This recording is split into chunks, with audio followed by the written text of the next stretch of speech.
This is the question that's sent to the Zoom chat. A lot of thinking during meditation. How to deal with it? Welcome in the club. I think there's no meditator who has not realized that there's often a lot of thinking going on. In fact, I think this is one of the first things that you really start to realize only when you start to meditate. And that's why we call it the monkey mind.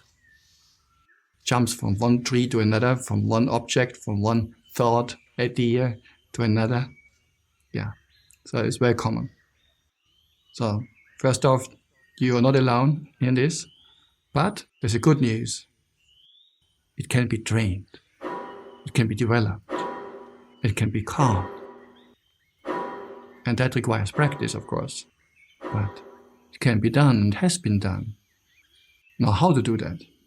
Because obviously, it would be nice, wouldn't it, if the mind were malleable and would follow the instructions or the guide or the task that you set up for it to do, rather than constantly being distracted. So how to tranquilize the mind and how to settle and unify the mind. So one of the tools that the Buddha has recommended comes directly from the suttas is mindfulness of breathing, which the Buddha has pointed out to be the ideal practice, particularly for the overcoming of thinking, of the thinking habit. Now we have to understand, not all thinking is bad.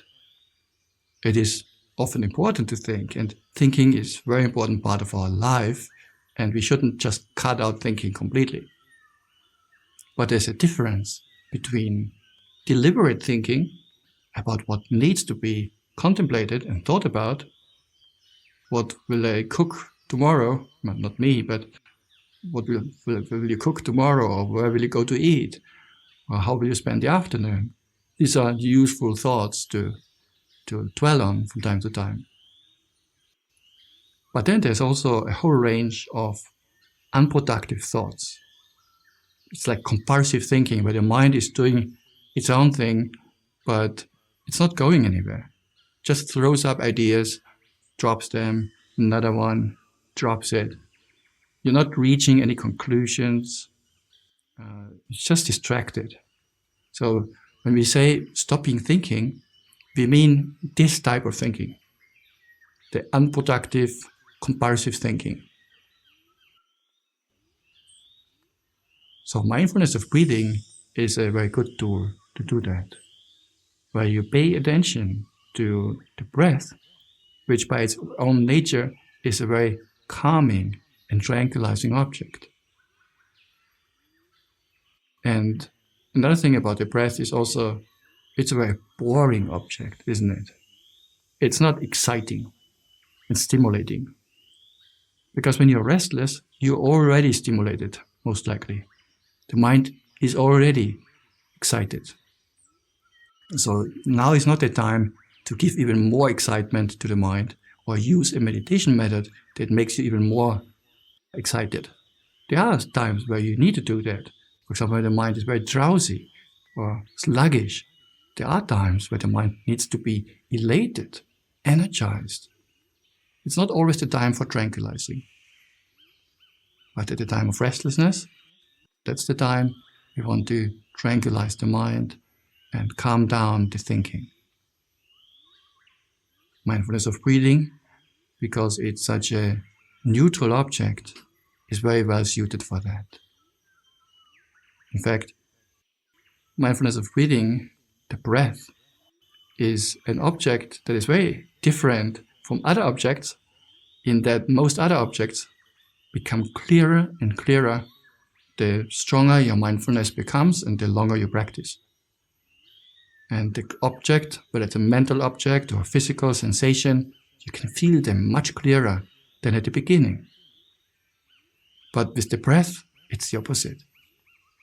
Because you sit there, you meditate for a while, even though your mindfulness becomes stronger and sharper, but the breath becomes more and more subtle, calm, tranquil. So it can come so far that some meditator even thinks, am I still breathing? It almost feels like the breath has stopped completely.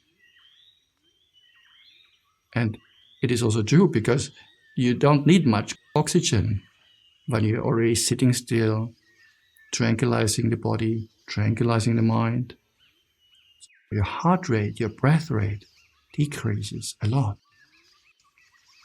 So much so that the perception of the breath will disappear completely, maybe at some point. And because the breath becomes more and more subtle, it requires more and more attention of the meditator to recognize and follow. Am I breathing in or am I breathing out? So in this way, it's an ideal object for the mind to pay attention because it requires a lot of attention to be able to explore and also perceive even the subtle breath. So this is one way of dealing with restlessness, or with certain thoughts. Sometimes it's not just random thoughts that disturb the mind. Sometimes there are certain themes or certain topics that come back again and again, isn't it? It can be a memory that keeps coming back, or maybe even a plan for something that you want to do sometime in the future. So it's just so fascinating. The mind just likes to think about that all the time. So with these more sticky topics, it does not work so well if you always only push it aside. If you always only in meditation, you always say, no, I'm not going to follow this, and put it aside, it's okay. And then later, after the meditation is over, you go about doing your day, and every time you have some free time, you put out your phone. Actually, the mind never gets a chance to think nowadays for many people. Because as soon as there's nothing to do, we either turn off on the television, watch something on YouTube, or scroll social media, and the mind misses out on this very important part of it that it needs. It needs also time to think, and where there's nothing going on, where you don't even give him a meditation object, a narrow, at least not a narrow meditation object, because the mind also needs to think and organize things in its mind. So when we never allow the mind to think at all and always chase away the thought, even it's a thought that the mind always brings back, then it keeps disturbing, even in meditation. In fact, meditation is almost like the mind seeing a chance. Oh, finally, you're not doing anything, right? Finally, you're not watching television, you're not working. So now this is the chance for bringing up all the spicy and juicy topics. But actually, you want to meditate. But because you always distract the mind outside of meditation, that's why in meditation, all these images will come up and all these ideas. So it is important for these more important topics that keep coming back, that at some point you sit down and you can even make an appointment with yourself. Okay, now is meditation time. I am not going to think about this now, but I recognize there's something that the mind seems to find interesting or important. Let me think about this in the evening. Maybe at 8 p.m. I will think about that. And then you really do it, Remember the topic, you can even write it down that you don't forget it. But then sit down and think 15 minutes if it takes, or half an hour, and really think it through, and dwell with it. Don't be distracted. Now is thinking about this topic. Because obviously the mind finds it important. That's why it keeps bringing back the same topic, if that is the case. And then you attend to it. And you will see once you have done that, the mind is satisfied and doesn't bring up the same topic again and again because you have dealt with it. You have reached maybe a conclusion what to do or what not to do, or maybe you've reached a conclusion there is no conclusion. That is also an important conclusion. If you understand, well, I've been thinking about this now, and there's nothing further to do, I want to move on, that's also okay. Because you have actively reached a point where you understand, okay, this topic is exhausted, nothing further to do, and then the mind will not bother you anymore. So this is how to deal with sticky themes or topics. The same topic comes back again and again.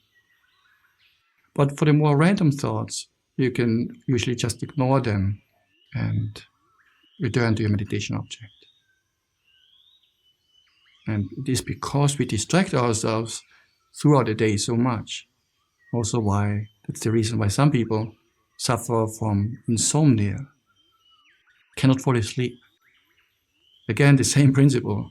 The whole day the mind was distracted. Finally, you lie down, close your eyes, nothing to do, and the mind recognizes, that's now my chance to bring up the topics that he wants to think about and dwell on some of the experiences that you've had before, or making plans for the future.